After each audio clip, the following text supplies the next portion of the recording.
Alléluia, gloire à l'Éternel, notre Dieu, notre Père. Bienvenue donc à cet enseignement sur le mot rat. On continue donc notre série et surtout on écoute l'Esprit Saint dans ce qu'il a à nous dire dans les temps prophétiques qui nous concernent. Remettons ces quelques instants à l'Éternel, notre Dieu, notre Père. Père très saint, nous te rendons grâce dans le précieux nom de Yeshua. Merci, oui, parce que tu es venu dans notre vie. Tu nous as appelés à te servir. Tu nous as appelés pour que nous puissions être à toi. Oui, Seigneur. Qu'il soit fait selon ta volonté. Transforme-nous, façonne-nous. Oui, et amène à ton plan. Oui, Seigneur. Étends ta main bienfaisante sur chacun de nos vies. Oui, sonde nos cœurs, sonde nos reins. Vois s'il y a quelques ténèbres encore qui subsistent, Seigneur. Oui, étends ta main bienfaisante. Oui, que ta lumière nous éclaire. À la gloire de ton saint nom. Oui, qu'elle brûle tout ce qui est ténèbres en fait encore en nous. Oui, nous transforme, nous façonne à la gloire de ton saint nom. Nous te rendons grâce dans le précieux nom du choix. Parle, Seigneur, ton serviteur, ta servante, écoute. Alléluia. Amen. Que l'Éternel Dieu vous bénisse, que l'Éternel Dieu vous garde. On va, en fin de compte, dans notre texte, donc nous sommes dans, en fait, Chronique, 1 Chronique chapitre 7, et nous sommes au verset 23. Je me suis trompé la fois dernière, je pensais que c'était 24, mais non, mais c'est 23, en réalité. Donc, j'ai corrigé le titre de la fois dernière, et on reprend donc à 1 Chronique 7, 23. Puis il alla vers sa femme, et elle conçut et enfanta un fils. Elle l'appela du nom de Béria, en fait. Ok, Béria, parce que le malheur était dans sa maison. Donc on voit ici, en fait ici, le mot rat que nous étudions effectivement. Donc on va aller le voir, on va revoir la définition comme on le fait en fait à l'habitude, en faisant un certain nombre de commentaires par rapport aussi à l'actualité, en fait, ici. Donc, ici, le mot rat, en fait, ici, je reprends, en fait, tout ce qu'il y a, en fait, dans la définition, on l'a déjà vu, en fait, ici, et vous le recevrez donc mercredi prochain, effectivement, une copie, en fin de compte, de cette, comment dire, de cette définition, en fait, ici. Je reprends quelques éléments seulement, on va repartir, en fait, là-dedans, en fait, ici, pour voir certains éléments. Donc, ce qui est surtout important, c'est le mot rat, en fait, ici. Donc en hébreu, donc c'est en fait ici Resh Aïn en fait en hébreu. Donc je vous encourage, comme je vous l'ai dit précédemment, en fait à apprendre l'alphabet en fait hébreu, tout simplement parce qu'on va faire beaucoup d'étymologie. C'est extrêmement important et fondamental pour retrouver le sens original en fait bon, des mots. Et c'est là où on s'aperçoit qu'il y a eu beaucoup de déformations et on va travailler en fait là-dessus afin d'avoir une foi qui soit dans les temps qui viennent, qui vont être bousculés, extrêmement bousculés en fait ici. Voilà pourquoi nous avons absolument besoin d'avoir une foi qui soit bien ancrée sur en fait ici, sur de très bonnes racines, afin effectivement de ne pas être ébranlé par les vents violents en fait ici, les tempêtes en fait qui vont venir, les différents malheurs qui vont venir, que ce soit l'épée, que ce soit la famine, que ce soit la peste ou les êtres vivants qui amènent en fait le malheur, peu importe en fait ici.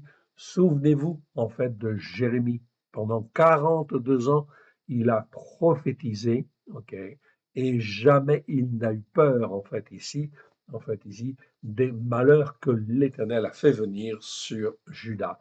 Il a été protégé, certes, il a fait un petit peu de prison, en fait, ici, ok, mais c'est pas grave, on s'est occupé de lui, etc. Il a gardé la foi.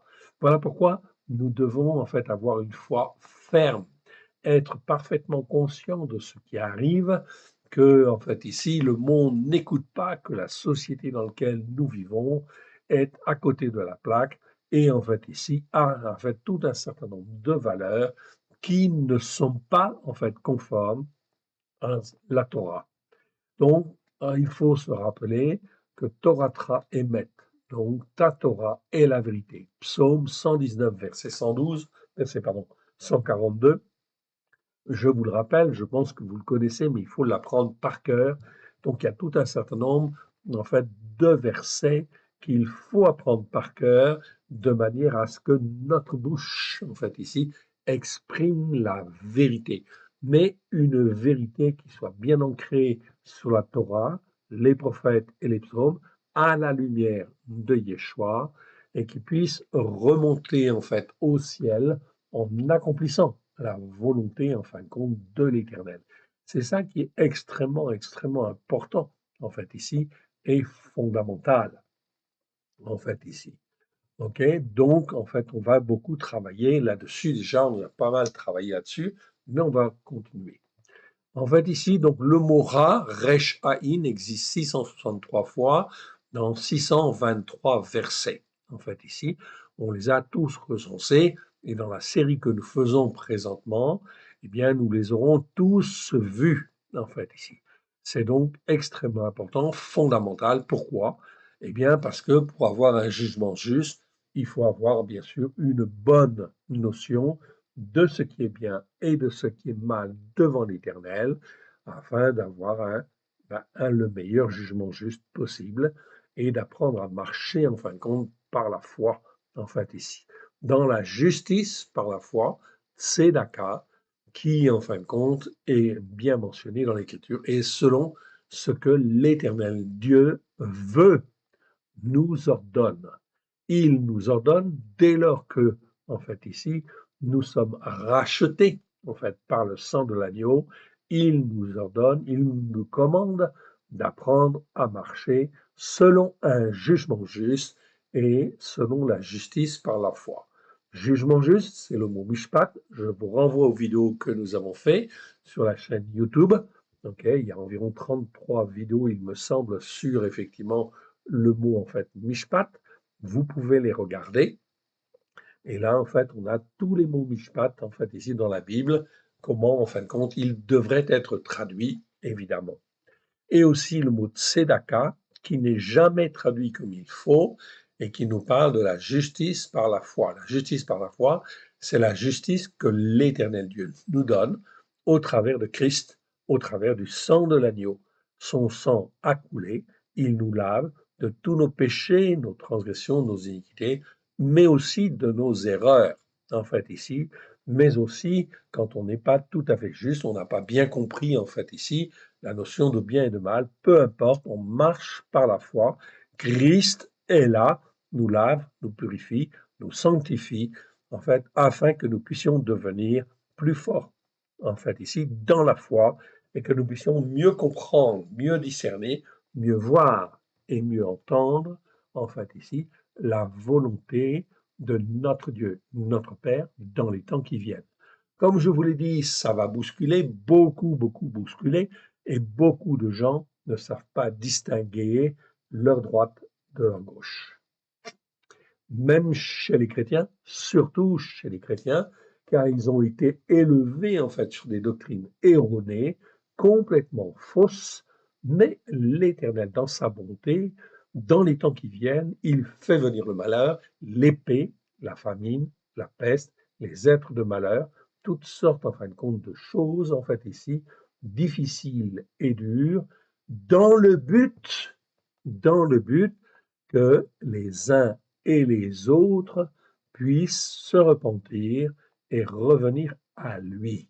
Donc l'Éternel Dieu, dans sa bonté et sa miséricorde, ne veut même pas la mort du méchant, nous dit en fait ici Ézéchiel dans le chapitre 33. Vous pouvez voir, l'Éternel dit qu'il ne veut pas la mort du méchant. Ce qu'il veut, c'est qu'il se repente et qu'il change de voie.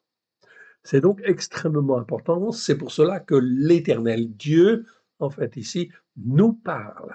Et vous qui m'écoutez, eh bien, vous faites partie de ceux que l'Éternel Dieu appelle pour, en fait, témoigner dans les temps qui viennent, les temps difficiles qui viennent, de témoigner de la vérité, bien ancrée sur, en fait, ici, la Torah, les prophètes et les psaumes, à la lumière de Yeshua.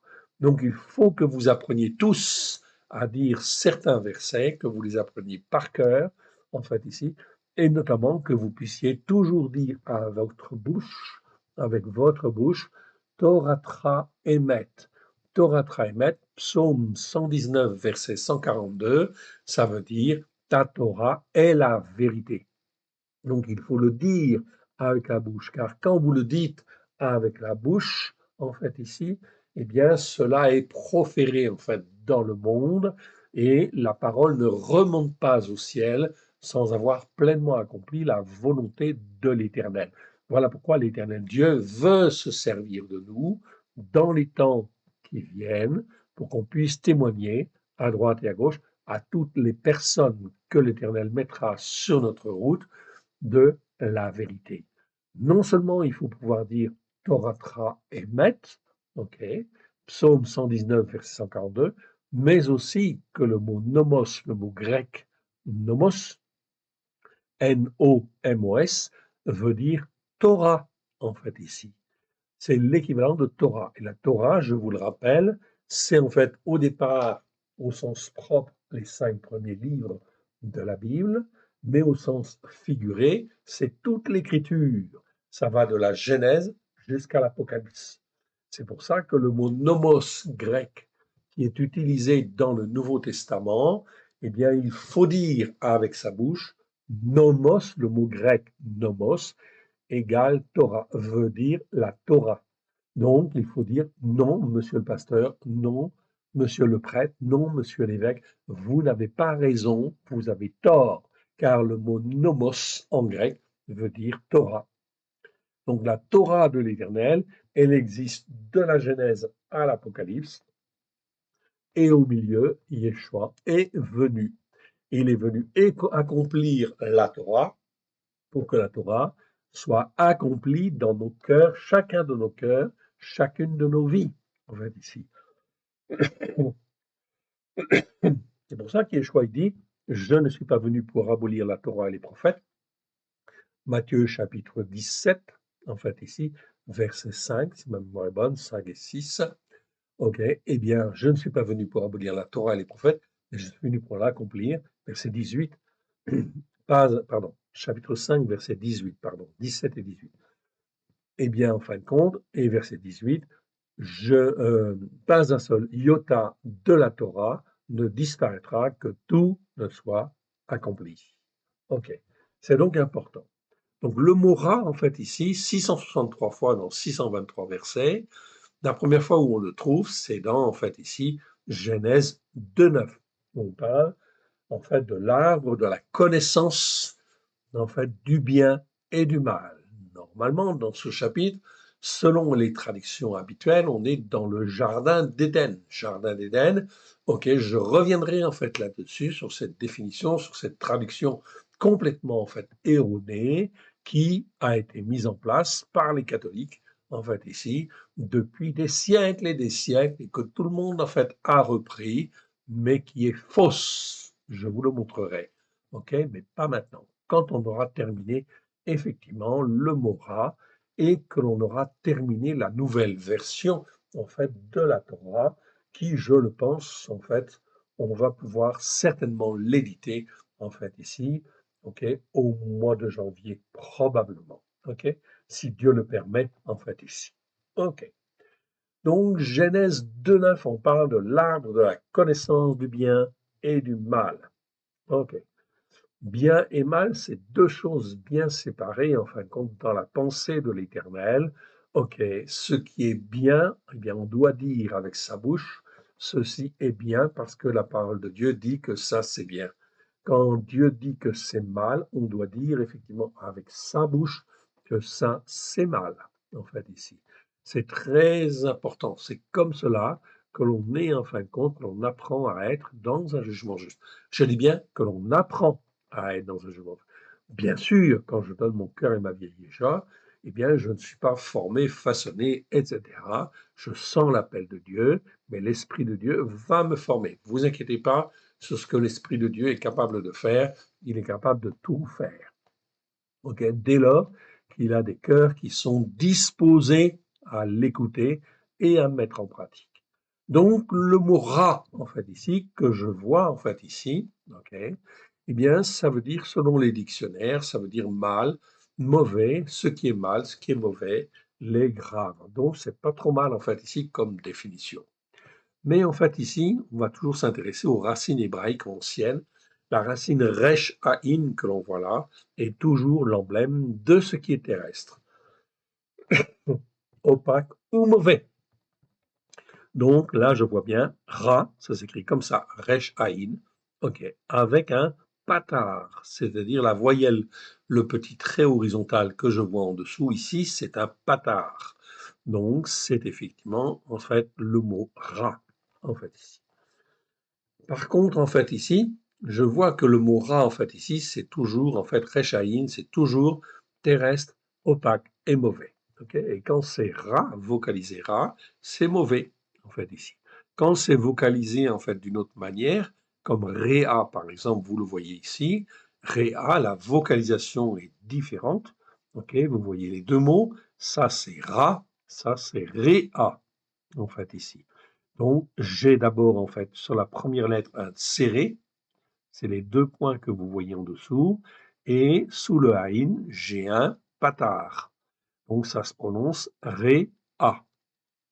Ré-A, c'est toujours les mêmes lettres Resh-Aïn, ok. Mais quand c'est vocalisé Ré-A, c'est en fait ici terrestre.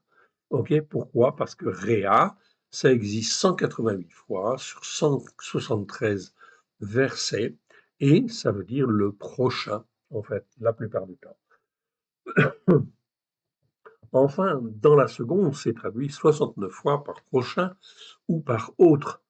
C'est l'autre, en fait, ici. 44 fois. Parfois traduit par ami, bien que Réa n'a pas de notion d'amitié, c'est pas très bon. Ça, c'est pas très bon. Compagnon non plus, camarade, homme tout court. Donc là, ça veut dire qu'on n'a pas compris, il y a un problème dans le verset. Voisin, en fait, aussi. Parent, en fait, aussi. Adversaire, etc. Ok, dans la Louis II, NG. Ok, donc très bien, nous avons en fait ici la grâce d'avoir déjà une version française qui nous donne déjà un aperçu, même s'il y a des erreurs dedans, ça nécessite en fait ici de les revoir. Donc quand la vocalisation, vous voyez ici, la vocalisation, ici j'ai toujours resh aïn, ok. Donc on a en fait ici, en hébreu, en fait ici, la notion de terrestre, d'opaque ou mauvais. Donc un prochain, est-ce qu'un prochain, en fait, il est terrestre, opaque ou mauvais? On ne peut pas dire qu'un prochain est systématiquement mauvais. Non, en fait, ici. Mais en fait, ici, le prochain, il est terrestre. OK? Il peut être opaque aussi ou mauvais. Donc voilà pourquoi c'est extrêmement important, en fin de compte, d'apprendre à discerner, d'avoir un jugement juste. Oui, bien sûr.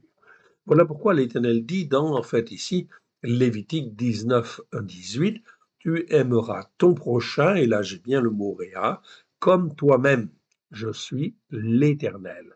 Donc ça, c'est bien une obligation que d'aimer son prochain. On est bien d'accord. Donc quand l'Éternel dit, en fin de compte, cela, ça veut dire quoi? Non pas pour dire que ton prochain est comme toi, parce que si tu es instruit, bien instruit, en fait, sur les racines hébraïques de la foi, il y a très peu de chances que le prochain, en fait, ici, que l'Éternel va mettre sur ta route, soit effectivement comme toi. Donc, il faut que tu l'aimes. Mais pour dire que ton prochain n'est pas comme toi et qu'il doit, et qu'il doit, par ton témoignage, devenir comme toi un serviteur de Elohim, s'il est possible. Ça, c'est la volonté de l'Éternel. Donc, si l'Éternel donne un tel commandement comme cela, ce n'est pas pour aimer le terroriste, non, ou pour aimer quelqu'un qui est idolâtre ou qui persévère dans l'idolâtrie, non, pas du tout. Okay, mais dans le but qu'il soit transformé par l'Esprit de Dieu. C'est pas toi qui vas le transformer, mais c'est toujours l'Esprit de Dieu qui façonne, qui forme, en fait, ici. Nous sommes là simplement pour prononcer avec notre bouche la parole de Dieu, et c'est la parole de Dieu qui, par la puissance de l'Esprit, transforme, façonne à la gloire de l'Éternel. C'est pas nous, c'est la parole, en fait, ici.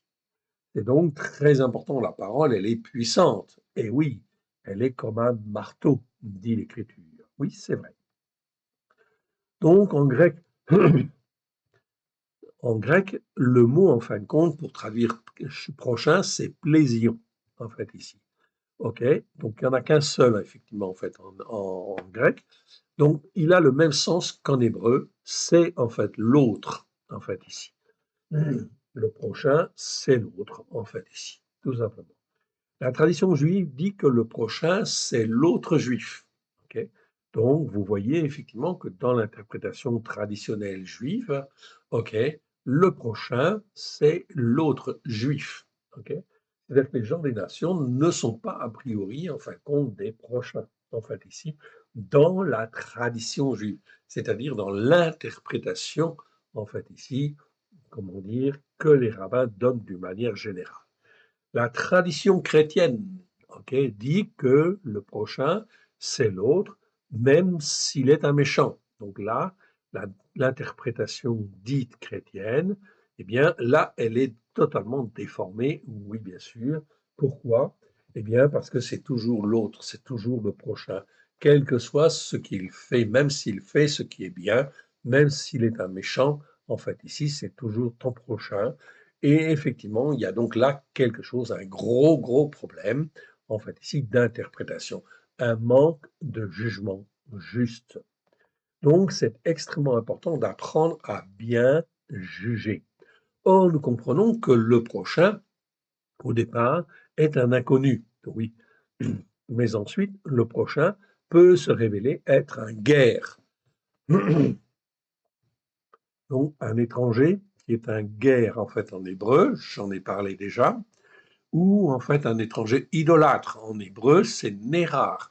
Voilà pourquoi ces mots-là, on les aura toujours corrigés et traduits comme il convient, c'est-à-dire guerre. On garde le mot étranger pour guerre, mais le mot Nérar, en fait ici, on va toujours le traduire par étranger idolâtre pour le distinguer en fin de compte du mot guerre.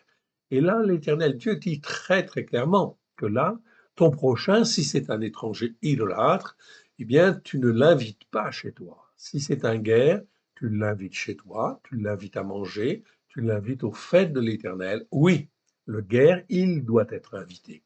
Oui, il doit être invité. Pourquoi? Parce que, en fin de compte, il, en fait, ici, doit apprendre.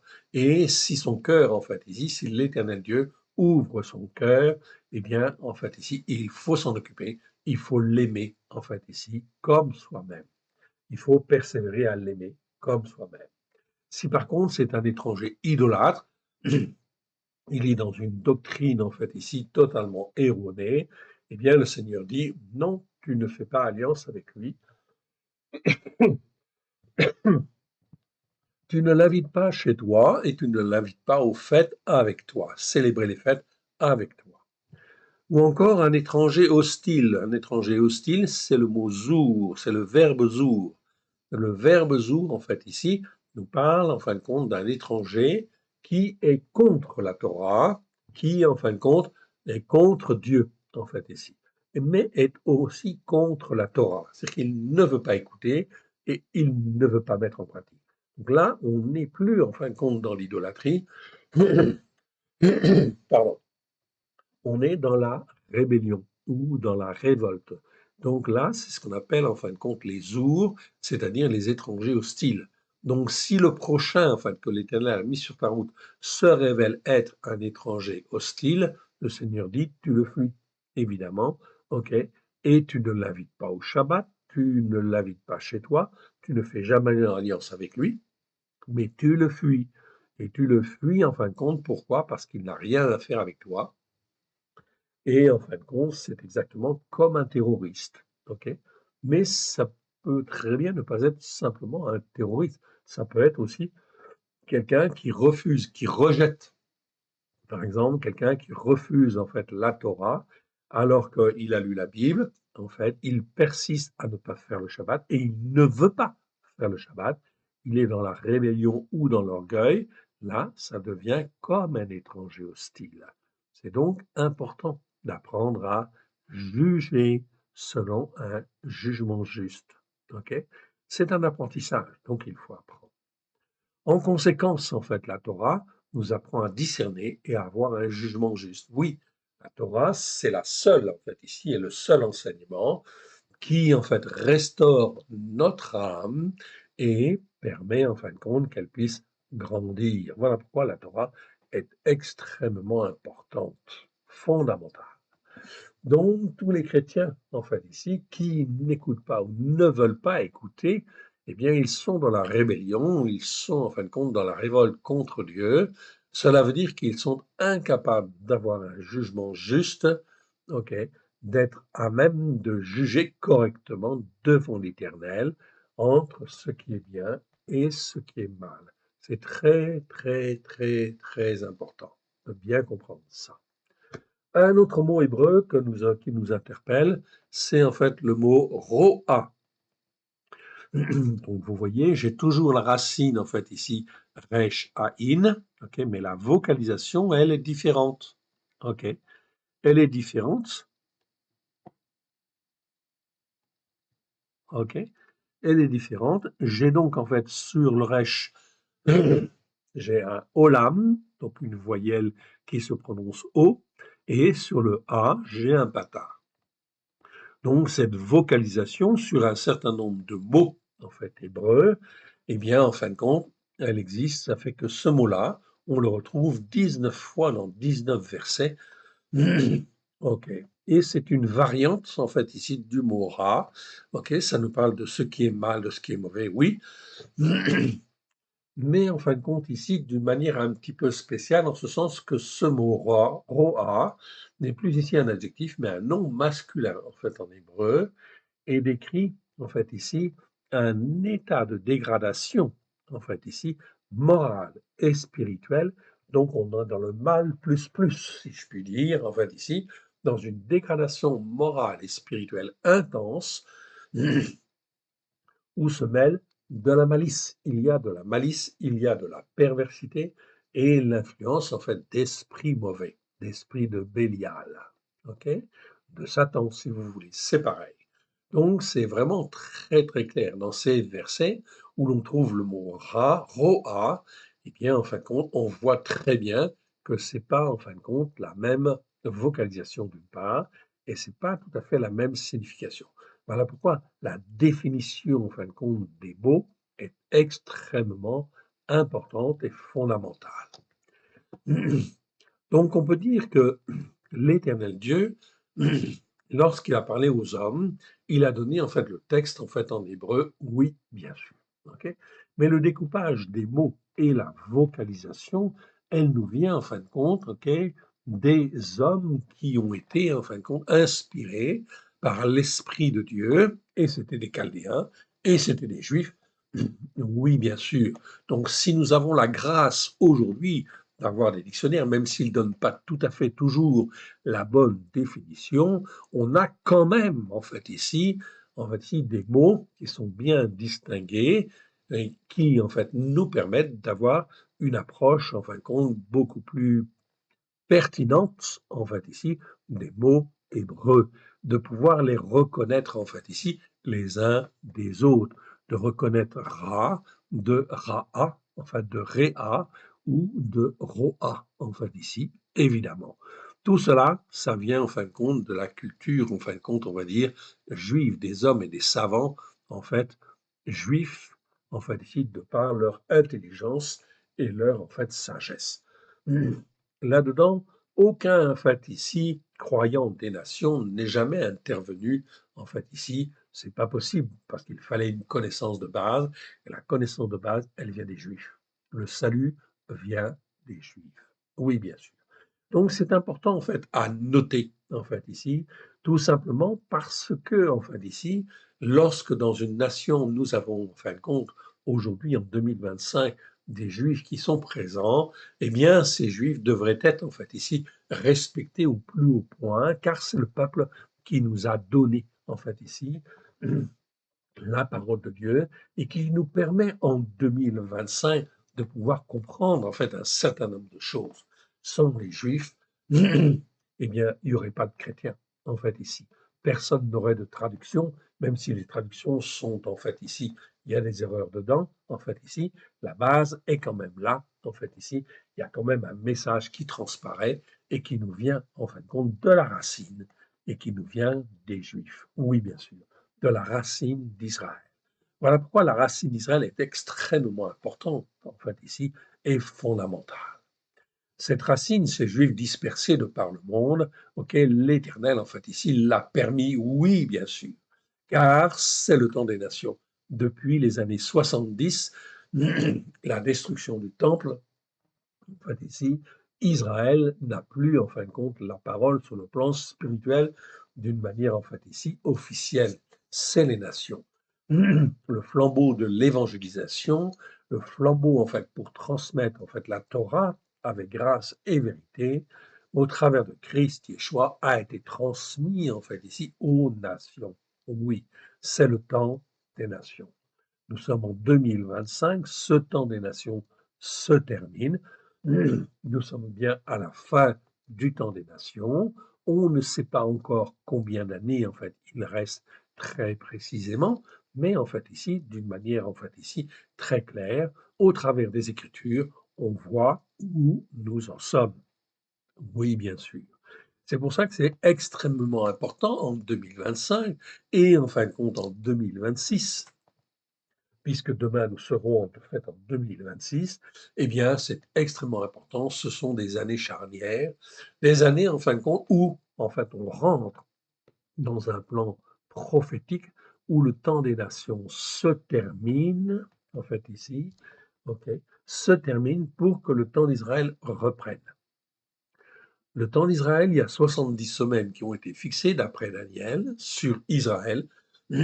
69 ont été réalisées en fin de compte déjà, et il reste une semaine. Cette dernière semaine, en fait, aussi Israël est en fait ici élevé au plus haut point au niveau mondial, eh bien, en fin de compte, c'est la période de l'Antichrist. Oui, bien sûr. Ok. De l'Antichrist, c'est-à-dire de l'anomos, celui qui est sans Torah. Anomos en grec, c'est A d'un côté et nomos, N-O-M-O-S. Ça veut dire, en fin de compte, A en grec, c'est privatif, ok, et nomos, ça veut dire Torah. Donc, on peut traduire par le sans Torah ou celui qui est contre la Torah. C'est l'Antichrist, en fait, ici, tout simplement. Donc, nous ne voyons pas qu'il est là. Le royaume mondial, en fait, des n'est pas là. Le temple de Jérusalem n'est pas là non plus. Donc, on voit bien que le temps des nations n'est pas terminé. Ok, donc ici, il n'y a pas d'enlèvement avant la venue de l'Antichrist. Mais en réalité, ce temps-là, nous le détaillons précisément, tout simplement, pour en fait ici aider les uns et les autres à bien comprendre que l'Éternel Dieu veut nous former, nous façonner, pour qu'on soit aussi, en fait ici, que l'on regarde en fait ce que l'Éternel Dieu est en train de faire. Oui, bien sûr, car il contrôle tout. Il fait tout. C'est lui qui décide, c'est lui qui fait, c'est lui qui forme, qui façonne, qui instruit, en fait, ici. Et nous devons apprendre à être des élèves obéissants et soumis, en fait, ici, des soldats zélés pour l'Éternel, pour dire ce qu'il veut quand il veut, pour sauver le plus de monde possible dans les temps qui viennent, la tempête, en fait, ici, qui vient, oui, bien sûr. Donc, tous les chrétiens qui attendent, en fin de compte, d'être enlevés parce qu'ils appartiennent à Christ, en fait, ils le disent, ils le sentent, en fait, ici, eh bien, en fin de compte, sont dans l'erreur. Ce sont la plupart du temps des vierges folles parce qu'elles ne se préparent pas et elles ne voient pas les temps, en fait, ici, qui viennent. En fait, ici, elles ne comprennent pas que Toratra émet, c'est très important. Toratra émet, ça veut dire ta Torah est la vérité, et que nomos, en grec, veut dire en fait la Torah. Donc c'est extrêmement important. Quand Christ en fait est venu, il a tout accompli. Ça veut dire quoi?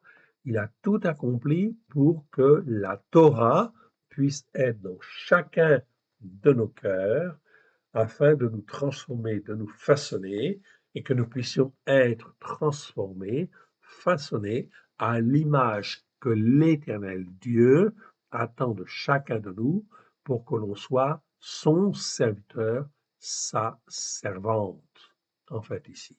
C'est extrêmement important de bien comprendre cette dimension spirituelle. Donc la Torah, elle n'a jamais été abolie et elle ne sera jamais abolie, comme Yeshua l'a dit. Donc, la transformation, en fait, si lorsque je donne mon cœur et ma vie à Yeshua, eh bien, en fin de compte, l'Éternel Dieu agit au travers de Christ par son Esprit Saint afin de nous former, de nous façonner sur, enfin, sa Torah, afin que toutes les îles, c'est-à-dire les nations, les peuples des nations, espèrent en sa Torah. Ésaïe, chapitre 42, en fait ici. C'est donc très important. Donc, tous ceux qui s'élèvent contre Dieu, contre la Torah, en fait ici, eh bien, en fin de compte, ils sont empreints, en fait ici aussi, on va dire, de dégradation morale, d'état de dégradation morale et spirituelle intense, où se mêlent malice, perversité, influence des esprits de Bélial. Lorsque vous avez, en fin de compte ici, des gens qui sont en fait comme des terroristes, bien évidemment, ils sont dans une dégradation spirituelle intense, où se mêlent malice, perversité et influence des esprits de Bélial, des esprits de meurtre, d'attentat, en fait ici, oui bien sûr, etc. Ok. Et d'enlèvement en fait aussi, etc. Donc tout cela, cela existe et cela va se développer. Mais cette notion de roi, elle est plus large en fait ici. Il faut la comprendre. Elle va en fin de compte se retrouver dans beaucoup d'hommes et de femmes qui, en fait, sont dans un état de dégradation morale et spirituelle intense, où se mêlent malice, perversité et influence des esprits de Bélial. Tout cela de par, en fait, ici, la volonté de l'Éternel. Voilà pourquoi nous devons apprendre à discerner. C'est donc très important, car dans les temps qui viennent, l'Éternel Dieu veut se servir de chacun de nous. Enfin, revenons en fait au mot ra, resh, haïn, qui veut dire ici mal. Donc mal en fait ici, ra, avec la vocalisation ici du kamatz, en fait ici, non du patar, pardon, eh bien ça veut dire mal, mal ou mauvais. Ok. Comme dans 1 Roi chapitre 11 verset 6, et Shlomo, Salomon fit ce qui est mal aux yeux de l'Éternel. Ok. Pourtant, Salomon était un homme qui était extrêmement sage, extrêmement béni. Il n'y a pas eu un roi qui ait été béni comme en fait ici Salomon. Ok. Il était rempli en fin de compte de sagesse et d'intelligence en fin de compte de Dieu. Il a marché en fait avec Dieu d'une manière zélée. Il faisait ce qui est bien pendant toute une grande partie de sa vie. Puis, à la fin de sa vie, en fait ici, eh bien, il fit ce qui est mal aux yeux de l'Éternel et il ne suivit point, en fait ici, pleinement l'Éternel comme David, en fait ici, son père. Ok. Donc, c'est important ici. Donc, à un moment donné, il a décroché. Donc, on peut être très attaché, en fait, à l'Éternel. Voilà pourquoi le prochain, en fait ici, peut être quelqu'un qui est très attaché à l'Éternel, mais qui, pour diverses raisons, en fait ici, abandonne l'Éternel et fait ce qui est mal devant l'Éternel. Voilà pourquoi nous devons apprendre à juger et à avertir notre prochain, en fait, en disant, non, tu ne peux pas faire cela, c'est mal devant l'Éternel. Donc, si en fin de compte, tu as quelqu'un sur ta route et que tu sais ce qu'il fait est mal, eh bien, il faut lui dire, oui, bien sûr, si c'est un croyant, évidemment.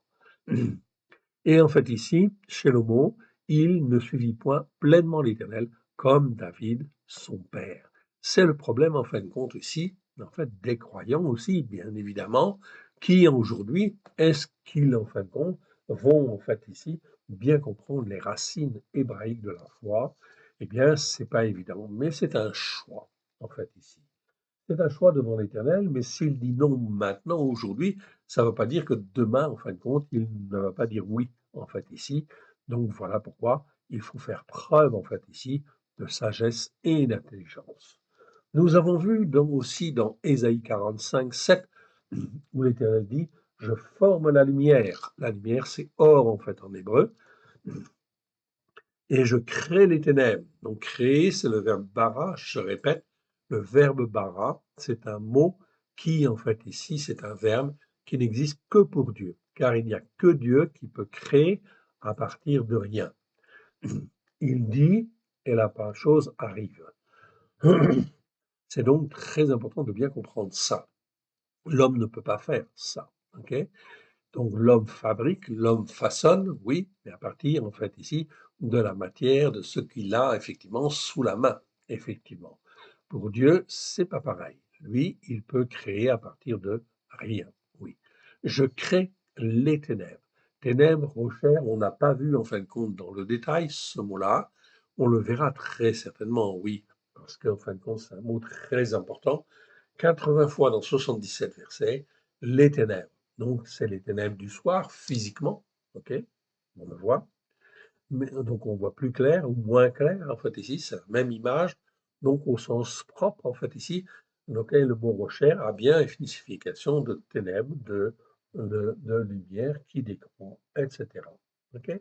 Mais ça a un sens aussi très souvent, un sens figuré, en fait, de ténèbres. Les ténèbres, en fin de compte, elles viennent dès lors que l'on ne dit pas Torah émet. Si je dis que la Torah est la vérité, à ce moment-là, si j'écoute et que je mets en pratique, eh bien, je suis en train, en fin de compte, en disant cela, puisque la Torah est la vérité, eh bien, dans ce cas-là, cela veut dire que les ténèbres, en fait, ici, les ténèbres spirituelles, en fait, ici, s'écartent. C'est donc très important de bien comprendre en fait cela. Si je ne dis pas Torah Traimet, donc si par exemple en fait ici je suis croyant mais je ne fais pas le Shabbat ou je ne veux pas faire le Shabbat, ça veut dire que l'âme de cette personne est enténébrée.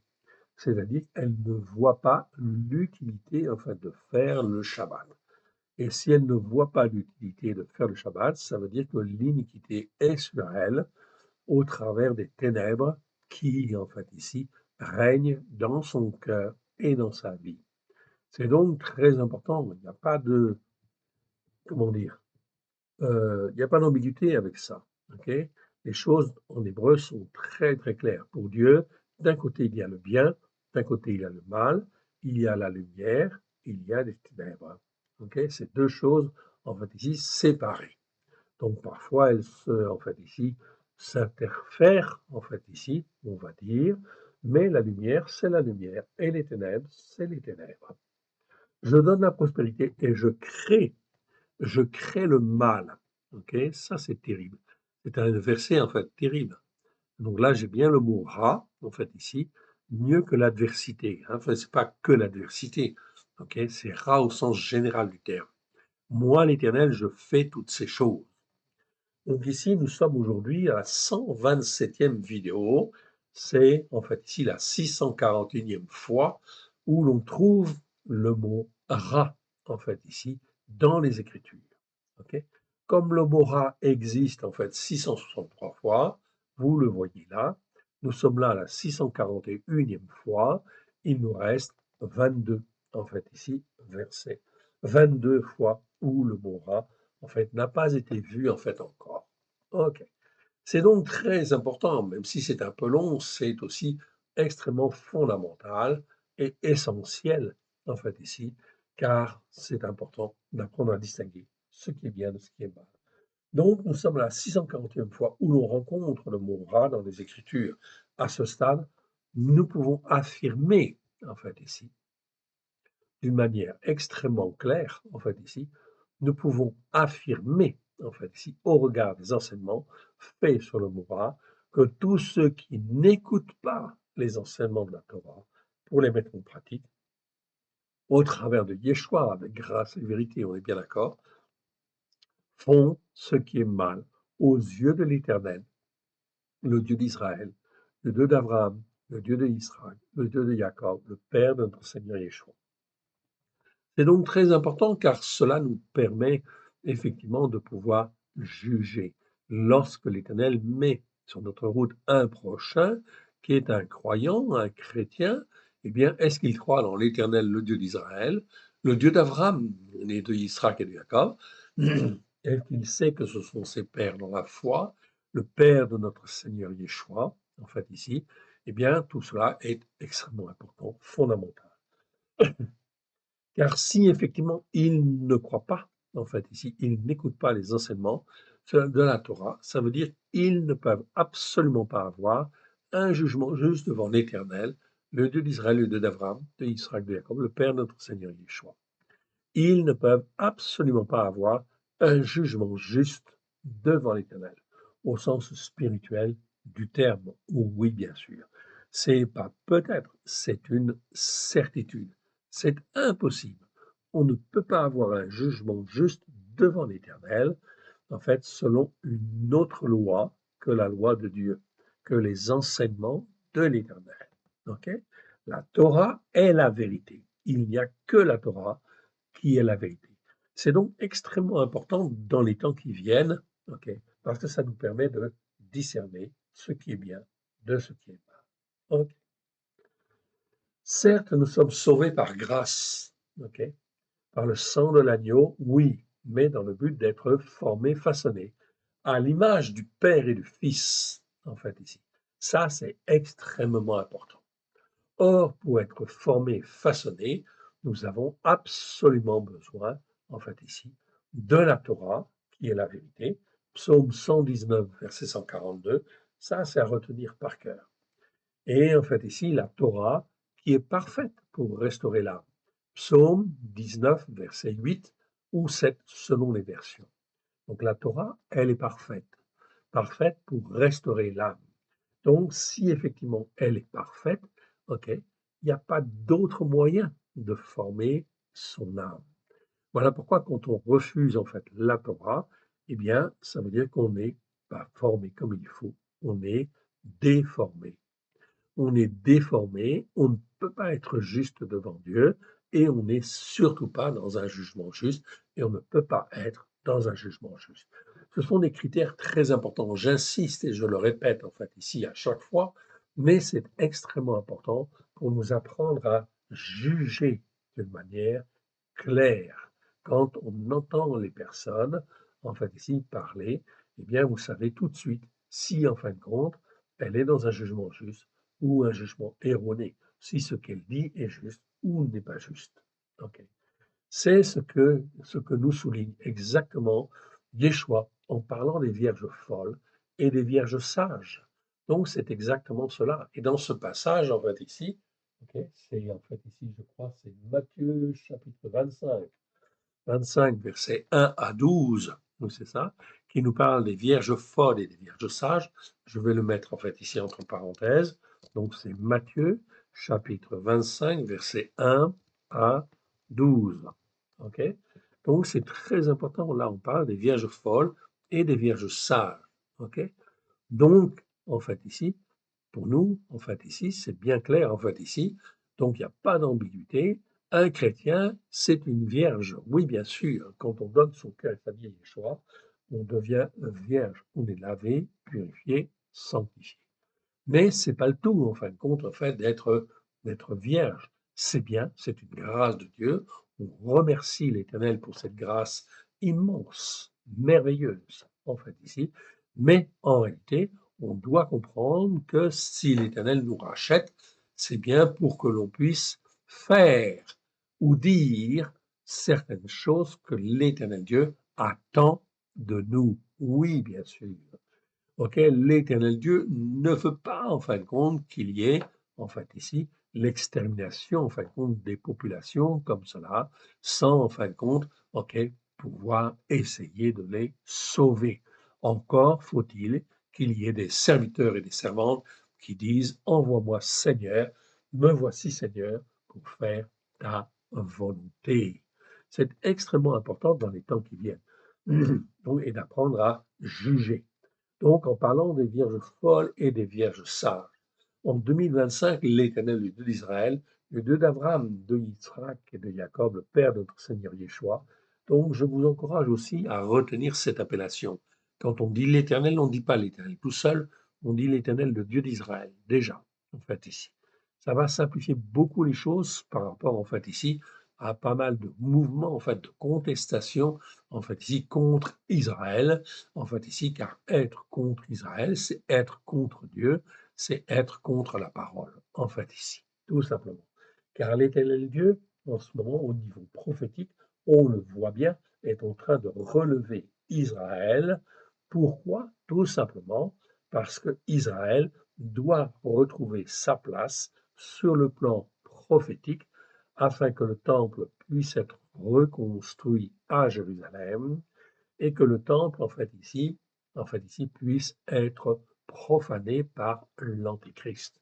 Donc, est-ce que l'on est d'accord avec ce plan-là ou pas d'accord avec ce plan-là? Il n'y a pas de question à se poser. On doit être d'accord parce que c'est le plan de l'Éternel. C'est le plan de l'Éternel, le Dieu d'Israël. On doit donc être d'accord, comprendre en fait ici ce que l'Éternel Dieu est en train de faire. Ok.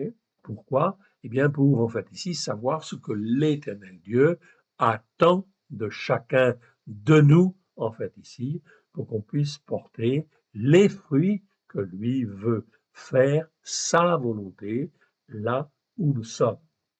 Ok.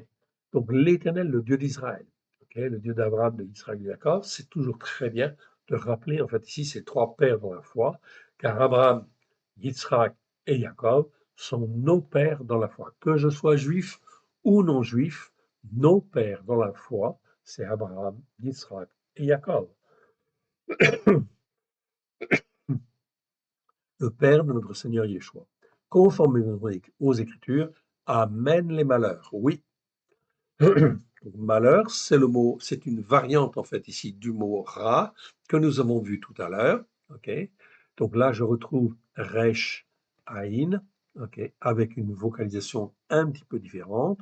Ok, j'ai un kamatz en fait sous le resh et un kamatz sous le aïn en fait ici, et puis un et en fait ici, une lettre finale. Ok, ça généralement ça veut dire le malheur. Ok. Et les malheurs, en fait, ils sont très bien décrits dans les Écritures. C'est l'épée, la famine, la peste, en fait, ici. Donc, c'est toute violence qui arrive. Un vol, le vol du Louvre, c'est une violence, c'est l'épée, en fait, ici. Le viol, en fin de compte, ici, d'une femme, etc., ou d'une jeune fille, ok, un couteau, en fin de compte, qui est planté, en fin de compte, dans le métro, etc. Tout cela, c'est l'expression de l'épée, c'est-à-dire de la violence, en fait, qui s'exprime à droite et à gauche, en fait, ici. La famine, vous comprenez très bien, ça veut dire qu'en fait, ici, il n'y a plus assez de culture ou il n'y a plus assez, en fin de compte, de bêtes. Donc ici, lorsqu'on extermine, en fait, les troupeaux, en fait, ici, en France, à cause de la maladie, telle maladie ou telle autre maladie, tout cela, en fait, ici, touche les moyens de production, l'agriculture française, qui est de plus en plus, en fin de compte, ici, dans la détresse oppressante qui amène l'angoisse. Oui, surtout pour les agriculteurs. La peste, c'est tout ce qui est maladie, en fait, oui, bien sûr.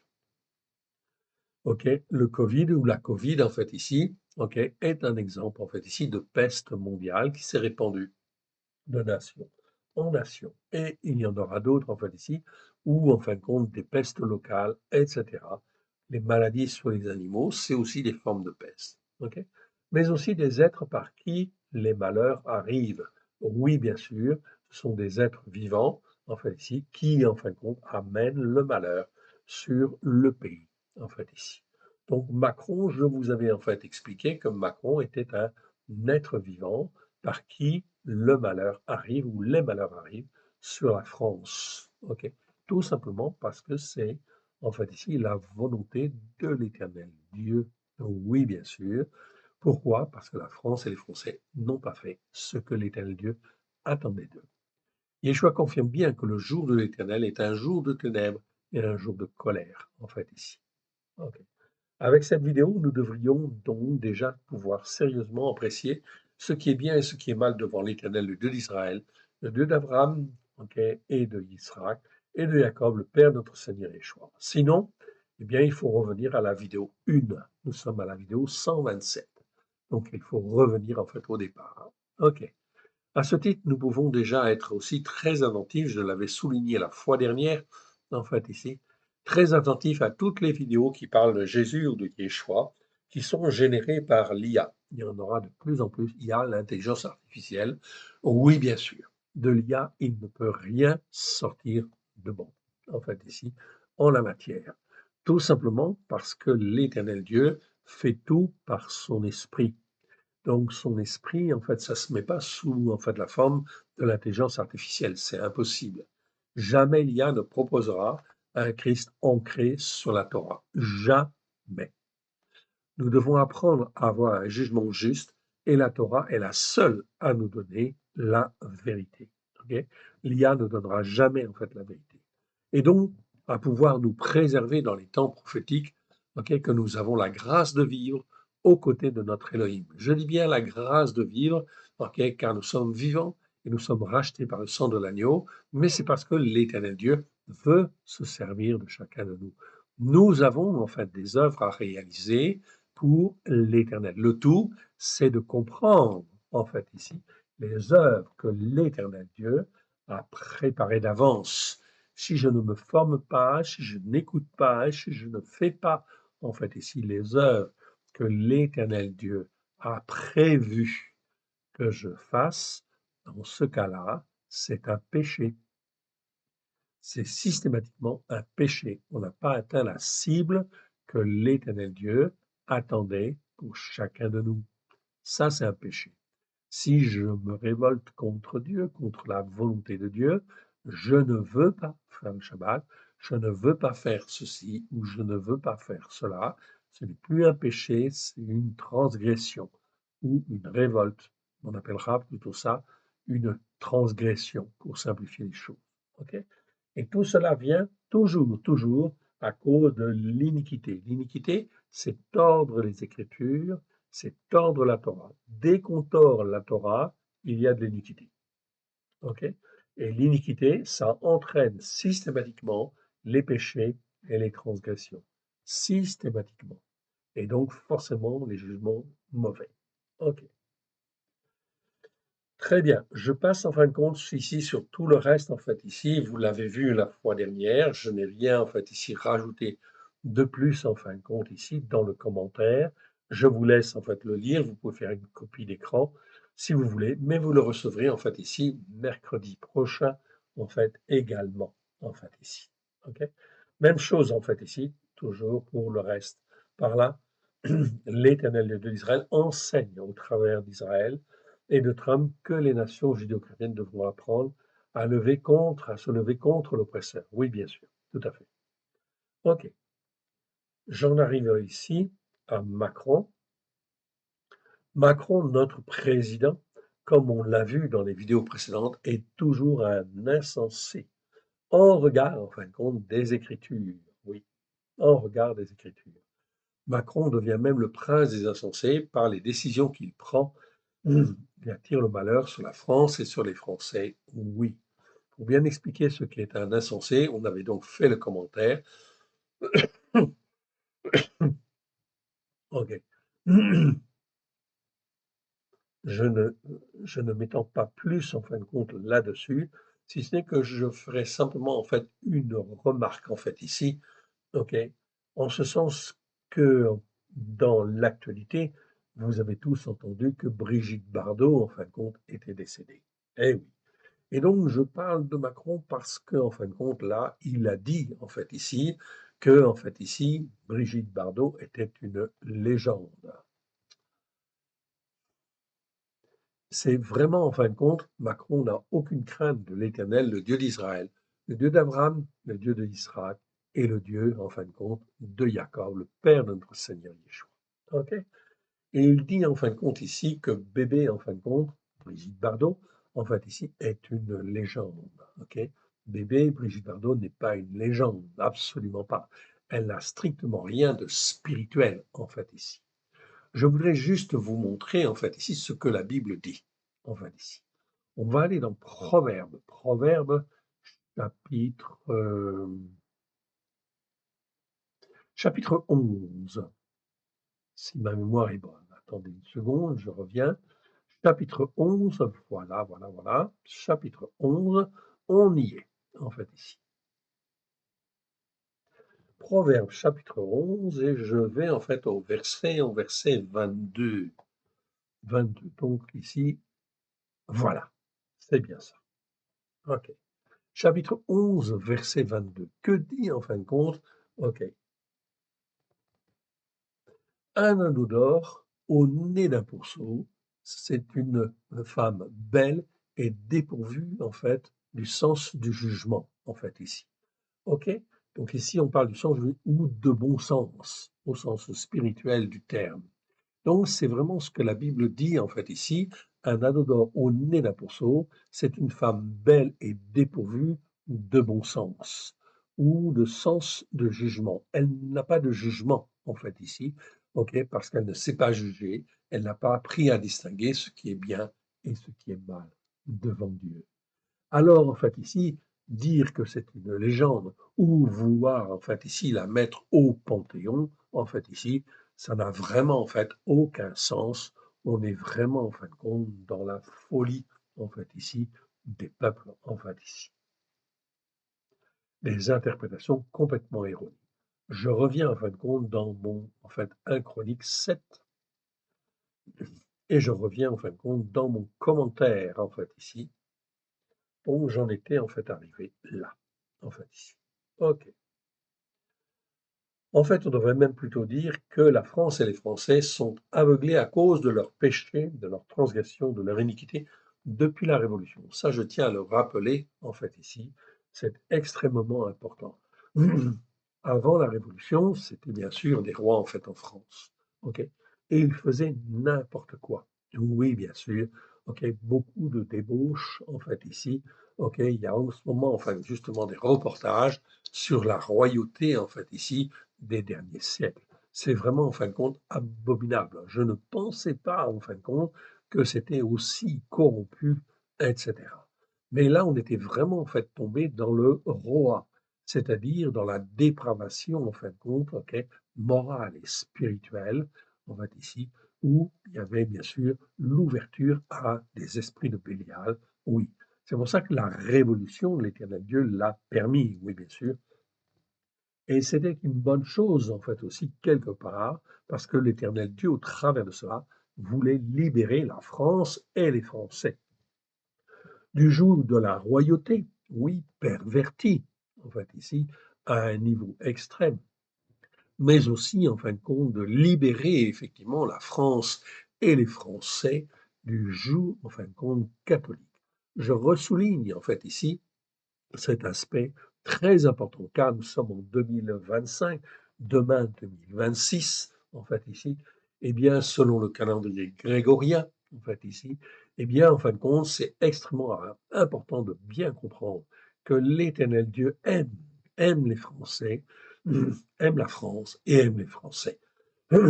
Et le fait que la France et les Français se retrouvent en fin de compte dans une situation aussi catastrophique comme cela a été, en fait ici, ce n'est pas le souhait de l'Éternel, certainement pas. Et aujourd'hui, en 2025 et 2026, l'Éternel Dieu appelle, en fait ici, les Français, tout au moins les croyants, à se poser en fait les bonnes questions et à apprendre à avoir un jugement juste devant l'Éternel. Et en fin de compte, pour cela, eh bien, il faut commencer, bien sûr, à demander pardon, en fait, à Dieu pour, en fait, ici, nos péchés, nos transgressions, nos iniquités, pour les ténèbres qui couvraient notre tête, en fait, nos pensées, notre cœur, et de pouvoir dire, en fait, ici, Seigneur, je ne savais pas que ta Torah était la vérité. Maintenant, je veux le dire, en fait, ici, de ma bouche, je veux proférer, je veux dire, Toratra, émet ta Torah est la vérité. Et je veux dire aussi que le mot nomos grec, le mot grec nomos, veut dire Torah, en fait ici. Et Père très saint, je te demande pardon. Pardon pour l'iniquité, les péchés, les transgressions qui étaient les miens. Et je veux venir vers toi pour te servir, te glorifier, toi le seul vrai Dieu, et faire ta volonté dans les temps qui viennent. Je ne sais pas comment faire, je ne sais pas quoi faire. Eh bien, dans ce cas-là, on vient vers l'Éternel, et l'Éternel Dieu, lui, il va savoir comment faire et quoi faire, en fait, ici, dans les temps qui viennent. Mais une chose est sûre, l'Éternel Dieu, en fait, ici, ne veut nous apprendre à faire les œuvres que lui a préparées d'avance dans les temps qui viennent. Et la France et les Français, sur le plan spirituel, en fait, ici, j'en suis convaincu, l'Éternel Dieu, en fait, ici, appelle les Français, la France et les Français, à avoir une attitude, en fait, ici, beaucoup plus spirituelle, en fait, ici, qu'ils n'ont eu, en fait, ici, depuis la Révolution, en se laissant entraîner par, en fait, ici, tel, en fait, ici, vent, en fait, ici, mauvais vent, en fait, ici, politique ou autre, peu importe, en fait, ici, ce n'était pas la vérité. Voilà pourquoi, en fait, ici, en 2025, notre président, le président de la France, est le président des insensés. Si l'identité chrétienne reposait sur la Torah, alors elle serait solide, mais ce n'est pas le cas. C'est pourquoi la corruption spirituelle a déjà rempli, en fait, ici, les cœurs. Je passe sur tout ce que j'ai, en fin de compte, dit, en fait, ici, sur, en fait, voilà, en fait ici, et je dirais en fait ici, repentez-vous en fait ici, car l'Éternel, le Dieu d'Israël, le Dieu d'Abraham, d'Israël, de Jacob, le Père de son Yeshua, a bien racheté les croyants des nations pour les greffer sur la racine d'Israël au travers de Yeshua et inscrire les rachetés dans les promesses faites à Abraham, Israël et Jacob. Ok. Je n'en dirai pas plus en fait ici sur le commentaire. Vous l'avez à l'écran, vous pouvez faire une pause.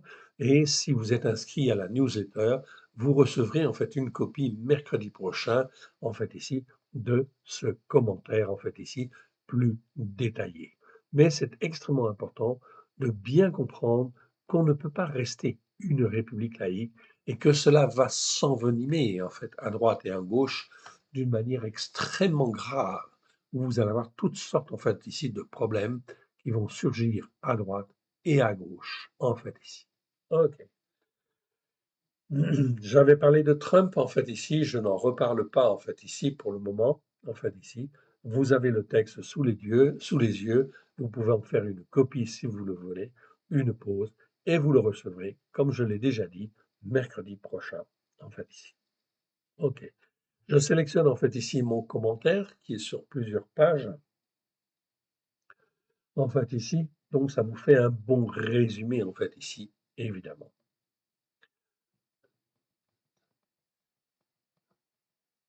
Donc, je réduis en fait mon texte et je vais revenir en fin de compte dans le texte lui-même, ok, qui nous concerne en fait ici. Ok. Un petit instant, 2 secondes, le temps que ça revienne, que ça ne mette pas trop de désordre en fait dans ma base.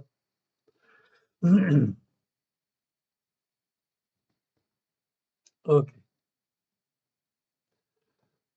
Et puis on va aller dans le texte. Voilà, j'ai la main en fait ici. Donc nous sommes arrivés au verset 23, donc de 1 Chronique. 1 Chronique, chapitre 7, verset 23. Je vais reprendre à partir du verset 1. Ok. Du verset 1, fils d'Éphraïm. Donc là, on a une liste de noms. Ok. Donc je vous la montre simplement, en fait, ici. Ok. Ne pas faire beaucoup de commentaires parce que c'est beaucoup trop long et puis je n'ai pas eu le temps d'étudier, en fait, ici, et c'est beaucoup trop long.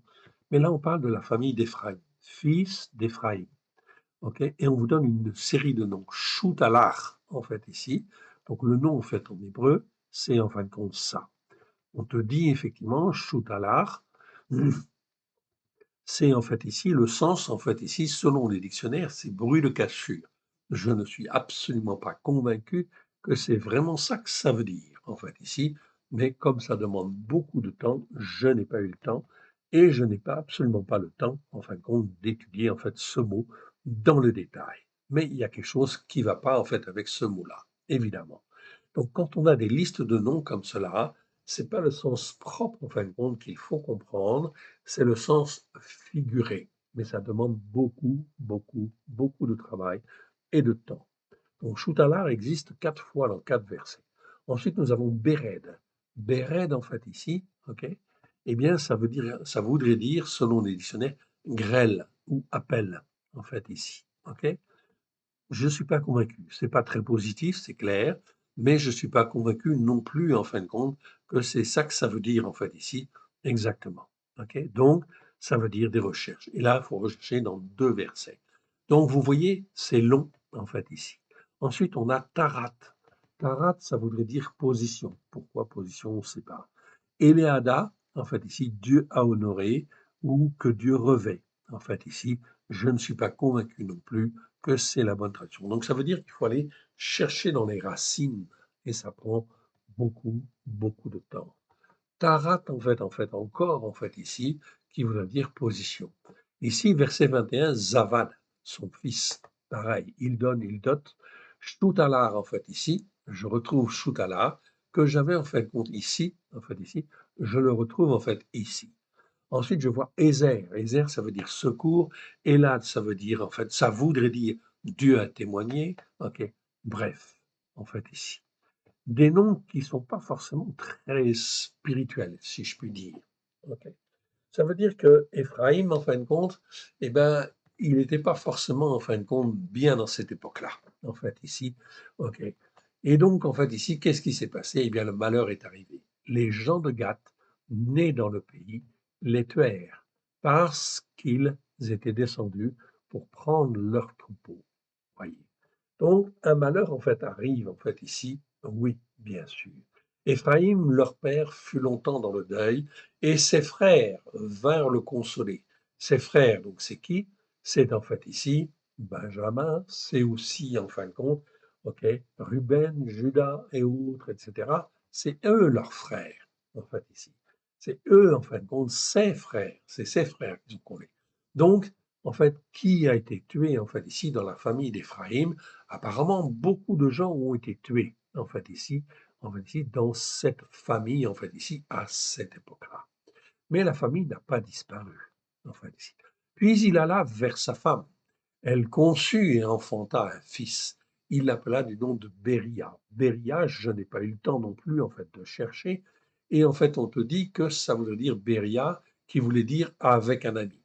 Je suis sûr que ça ne veut pas dire ça, en fait, ici, mais je ne sais pas ce que ça veut dire, en fait, ici, et je ne peux pas vous le donner. Tout simplement pour vous dire, quand on a des listes de noms comme ça veut dire, ah, il y a quelque chose, en fin de compte, à chercher, à trouver, mais il faut du temps. Oui, bien sûr. OK. Et nous n'avons pas le temps pour le moment, mais je vous montre, en fait, ici, quelque chose de très important. Ce n'est pas qu'une liste de noms, en fait, ici. C'est pour ça qu'en hébreu, c'est très important de rechercher la signification du mot, en fait, en hébreu, et de faire de l'étymologie. Pourquoi? Parce qu'au travers, en fin de compte, de cette recherche, on va trouver tout un certain nombre de raisons. Donc, j'ai pu effectivement faire cette recherche sur certains versets. Oui, bien sûr, ok. Et vous le verrez, en fait, ici, notre nouvelle traduction qui va, en fin de compte, être, en fait, ici, certainement terminée au courant du mois de janvier, en fait, ici. Donc, nous allons pouvoir l'éditer par la grâce de Dieu. Je pense que ça va être bon pour le mois de janvier. Donc, vous allez recevoir effectivement un mail, en fait, ici, en même temps, en fin de compte, ok, que les mails que vous recevez dans les newsletters, eh bien, vous recevrez, en fin de compte, l'information, oui, bien sûr. Donc, il y aura la Torah à la lumière de Yeshua, ok, d'une part, et il y aura le Milon Katsa, en fait, aussi, évidemment, et en fait, peut-être en même temps, ou quelques semaines après, une ou deux semaines après, le nouveau calendrier, en fait, aussi, oui, bien sûr. Tout cela des nouveautés que nous terminons, oui, bien sûr. Nous mettons beaucoup de zèle, en fait, ici, et d'énergie à vous préparer quelque chose, en fin de compte, de bien, en fait, ici, pour l'année, en fait, ici, qui vient. OK. Donc, on l'appela du nom de Béria, donc ça, c'est certainement pas la bonne traduction. Parce que le malheur, et là je retrouve en fait ici le mot mal, malheur, que nous étudions. Et oui, bien sûr. OK? Donc ici, on voit que la famille a vécu des choses extrêmement difficiles, OK, était dans sa maison. Mais en fin de compte, dans cette maison-là, eh bien, qu'est-ce qui se passe? L'Éternel Dieu garde en fait ici la famille d'Éphraïm, même s'ils ont fait des choses mal. Pourquoi?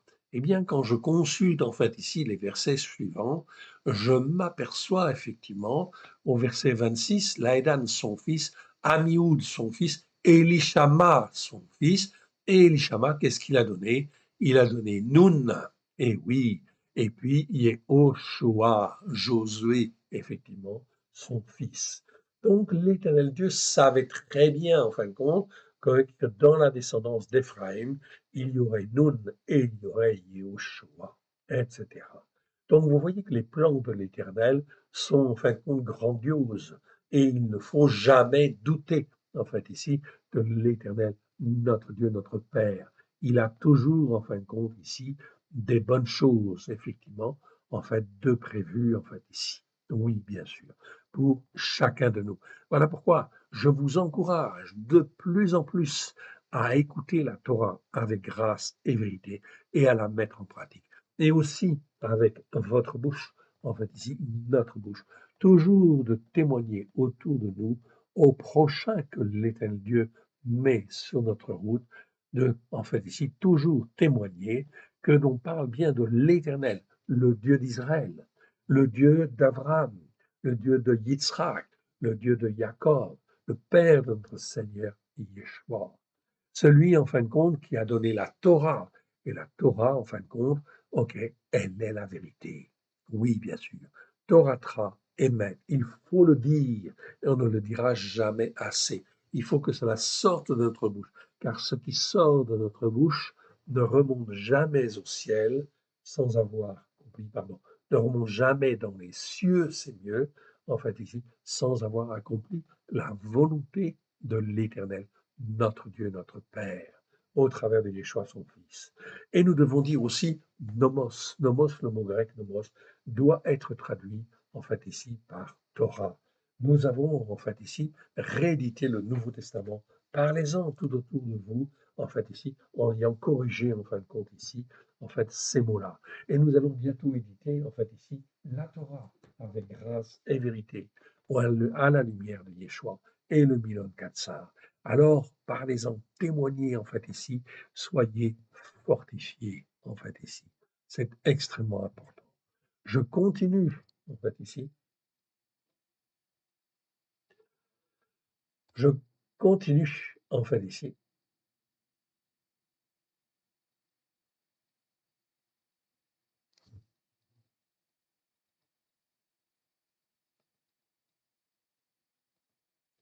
Et j'en ai passé un.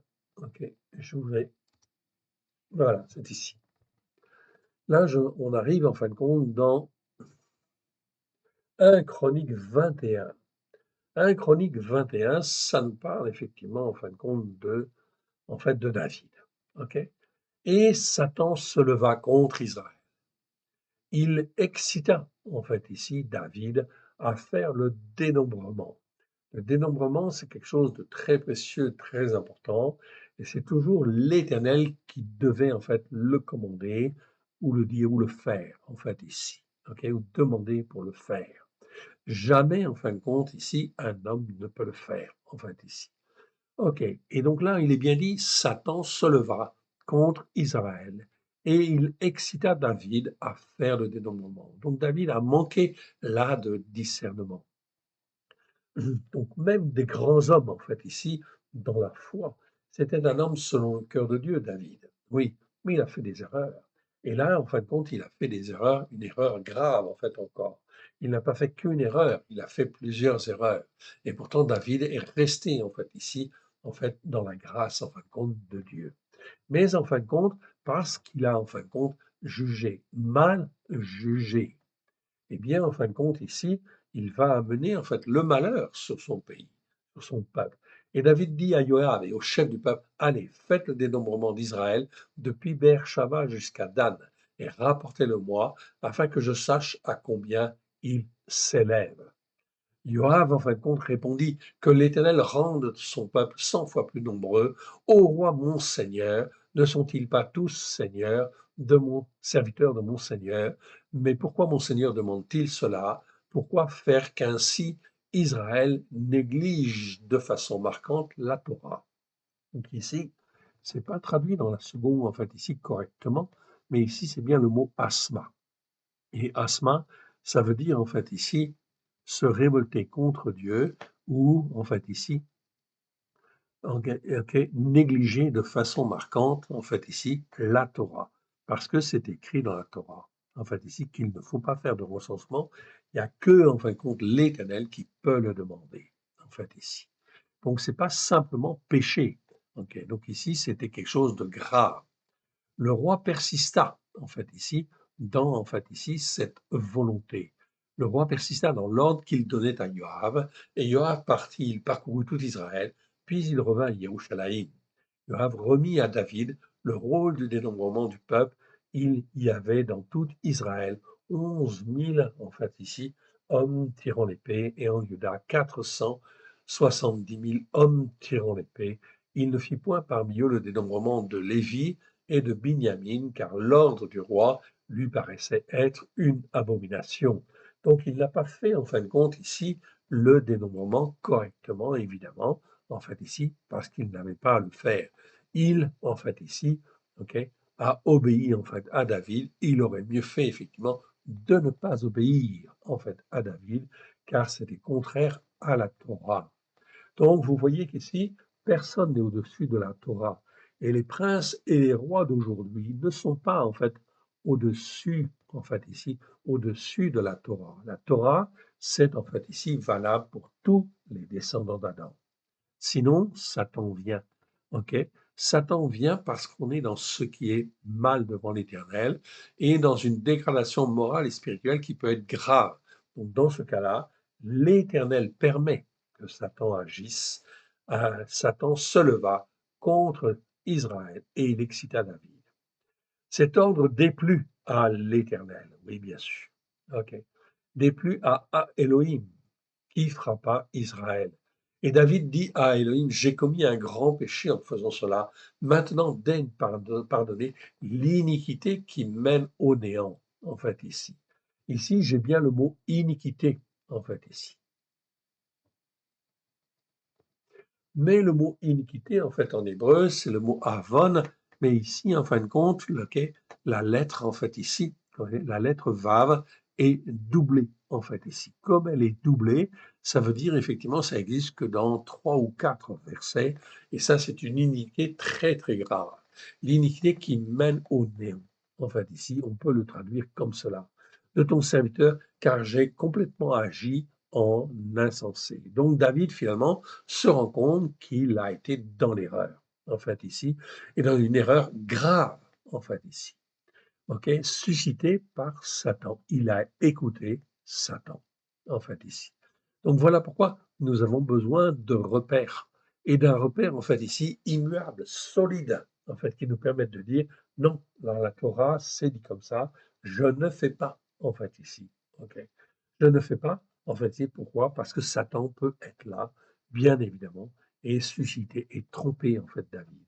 Donc, il peut tromper n'importe quel croyant, oui, bien sûr. Voilà pourquoi c'est extrêmement important pour nous d'être, en fait, ici, sur la Torah, et, en fait, ici, d'en comprendre, en fait, ici, la largeur, la longueur, la hauteur et la profondeur. L'Éternel adressa ainsi la parole à Gad, le prophète de David. Va dire à David, ainsi parle l'Éternel, je te propose 3 fléaux, chacun choisis-en un, et je t'en frapperai. Gad alla vers David et lui dit, ainsi parle l'Éternel, accepte ou 3 années de famine, ou 3 mois pendant lesquels tu seras détruit par tes oppresseurs, en fait ici. Ok, donc ici, c'est pas adversaire, c'est oppresseur, c'est le mot tsar, et atteint par l'épée de tes ennemis, ou 3 jours pendant lesquels l'épée de l'Éternel et la peste seront dans le pays, et l'ange de l'Éternel portera la destruction dans tout le territoire d'Israël. Vois maintenant ce que je dois répondre à celui qui m'envoie. Ok. David répondit à Gad, je suis dans une grande détresse, oppressante qui amène l'angoisse. Je vous avais parlé de ce mot-là, de ce verbe-là. Ok, c'est le mot tsarar, 58 fois dans 56 versets. Ça nous parle de être dans une détresse oppressante qui amène l'angoisse. David répondit à Gad, je suis dans une détresse, grande détresse, oppressante qui amène l'angoisse. Oh, que je forme entre les mains que je tombe entre les mains de l'Éternel, car ses compassions sont immenses, mais que je ne tombe pas entre les mains des descendants d'Adam, car là, il sait très bien que dans ce cas-là, en fait, les descendants d'Adam peuvent être en fait ici terribles. C'est comme si aujourd'hui, on disait, ne me laisse pas tomber entre les mains des terroristes. Oui, bien sûr, c'est exactement la même image. L'Éternel envoya la peste en Israël, et il tomba 70 000 hommes d'Israël. ou 70 hommes d'Israël qui sont morts à cause, en fin de compte, de David. David qui est le chef, qui est le roi. Voilà pourquoi le président, en fin de compte, a une responsabilité extrêmement importante et fondamentale devant l'Éternel. Donc, nous ne sommes pas gâtés, effectivement, avec notre président.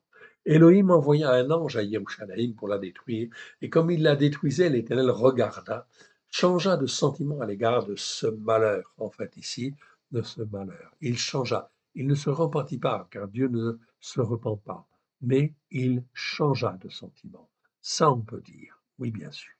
Il changea de sentiment à l'égard de ce malheur, en fait, ici, et il dit à l'ange qui détruisait, assez, retire maintenant ta main. L'ange d'Éternel se tenait près de l'air d'Ornan, le Jébusien. David leva les yeux et vit l'ange de l'Éternel se tenant entre la terre et les cieux, et ayant à la main son épée nue tournée vers Yerushalayim. Alors David et les anciens, couverts de sacs, tombèrent sur leur visage. Oui, David et les anciens, en fait, ici. Donc j'aime bien, en fin de compte, à ancien mettre une majuscule, car les anciens, en fait, sont censés être formés, façonnés. Donc, en fait, en France, bien sûr que notre président devrait être un croyant, en fait, ici. Mais les Français n'ont pas choisi, en fait, ici, un croyant, en fait, ici. Et il devrait y avoir un collège d'anciens, oui, bien sûr. Donc, d'hommes et de femmes qui, en fin de compte, connaissent les Écritures, pour dire non, on ne peut pas faire ceci, on ne peut pas faire cela, car c'est contraire, en fait, ici, à la Torah. Vous voyez, on en est loin, oui, évidemment. Ok. Donc la République française, elle n'est pas dans une bonne situation, on est bien d'accord. Et David dit à Elohim, n'est-ce pas moi qui ai ordonné le dénombrement du peuple? C'est moi qui ai péché et qui, avec certitude, a fait ce qui est mal. Donc là, je retrouve en fait ici le verbe ra'a, que nous avons vu déjà, en fait, ici, qui existe 83 fois dans 80 versets. On en avait vu la définition, oui, bien sûr. Et donc, qui est fait ce qui est mal devant l'Éternel. Mais ces brebis qu'ont-elles fait? Elohim, l'Éternel, mon Elohim, que ta main soit donc sur moi et sur la maison de mon père, et qu'elle ne fasse point une plaie parmi ton peuple. L'ange de l'Éternel dit à Gad, de parler à David, afin qu'il montre pour élever un autel à l'Éternel dans l'air du Jébusien. Et David monta, en fait, ici, et il fit, en fin de compte, des sacrifices et une offrande, en fait, à l'Éternel, afin d'être agréable à l'Éternel. Oui, bien sûr. Donc, il monta, en fait, sur l'air et, en fin de compte, il, en fait, ici, implora l'Éternel. Ornan se retourna et vit l'ange, etc. Ok. 26. David bâtit là un autel à l'Éternel.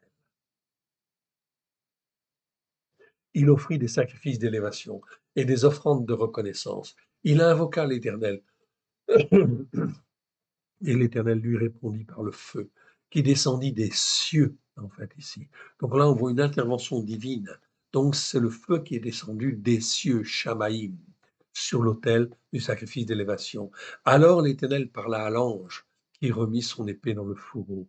À cette époque-là, David, voyant que l'Éternel l'avait exaucé dans l'air de Donan le Jébusien, y offrait des sacrifices, etc. Donc on voit, en fin de compte ici, très bien l'attitude, en fait, ici, de David, qui a un cœur pour revenir de ses erreurs. Donc, même les plus grands hommes, en fait, ici, de la Bible, en fait, ils ont fait des erreurs. Ok. Donc, que nous fassions des erreurs, c'est en fait ici tout à fait, je ne vais pas dire normal, mais on en fait. Mais dès qu'on en fait, il vaut mieux en fait en faire des petites, évidemment, et non pas des grosses. Et dès qu'on fait en fin de compte une erreur, on discerne ce qui est bien et ce qui est mal. Et si on a fait ce qui est mal, on revient, on demande pardon et on se recale. Mais la référence, c'est toujours la Torah. Torah Emet. Je vous encourage, on va donc s'arrêter là. En fait, ici, on est en fait arrivé à 2 Chroniques. 2 Chroniques, chapitre 7, verset 14, en fait, ici. Et on reprendra là, la fois prochaine, en fait, ici, afin d'apprendre, en fait, ici, encore plus de l'Éternel, notre Dieu, notre Père. Remettons ces quelques instants à l'Éternel, notre Dieu, ok, et remercions-le. Merci Seigneur pour ta parole vivante, ta parole qui nous éduque, qui nous forme, qui nous façonne. Pardon Seigneur pour les ténèbres qui peuvent subsister dans nos cœurs, oui, et dans nos vies. Étant ta main bienfaisante, nous voulons être, oui, ton serviteur, ta servante, là où tu le veux. Que notre bouche puisse, en fait, ici, témoigner, en fait, et faire les œuvres que toi, tu as préparées d'avance afin de te glorifier. Oui, merci Seigneur, car tu nous as rachetés par le sang précieux de l'agneau, oui, afin que nous puissions être à toi, que nous puissions faire, oui, tes œuvres, les œuvres que toi tu as préparées d'avance, étant ta main bienfaisante, car sans toi, mon Dieu, mon Père, sans toi, nous ne pouvons rien faire. Que ton nom soit béni, honoré, loué toujours et partout. Alléluia. Amen. Que l'Éternel Dieu vous bénisse, que l'Éternel Dieu vous garde. Je ne vous souhaite pas bonne année parce qu'effectivement, en fin de compte, nous ne sommes pas sur le calendrier grégorien, mais je souhaite que, en fait, ici, les mois qui viennent et la nouvelle année spirituelle qui commencera le 25 mars 2026 soit pour vous une année fructueuse à la gloire de l'Éternel. Préparons-nous, en fait, ici, car, en fait, ici, l'année 2026 est une année, en fait, ici, comme on n'en a jamais vécu en fait ici, ok, à la gloire de l'Éternel. Que l'Éternel Dieu vous bénisse, que l'Éternel vous garde. Shalom à tous. Amen.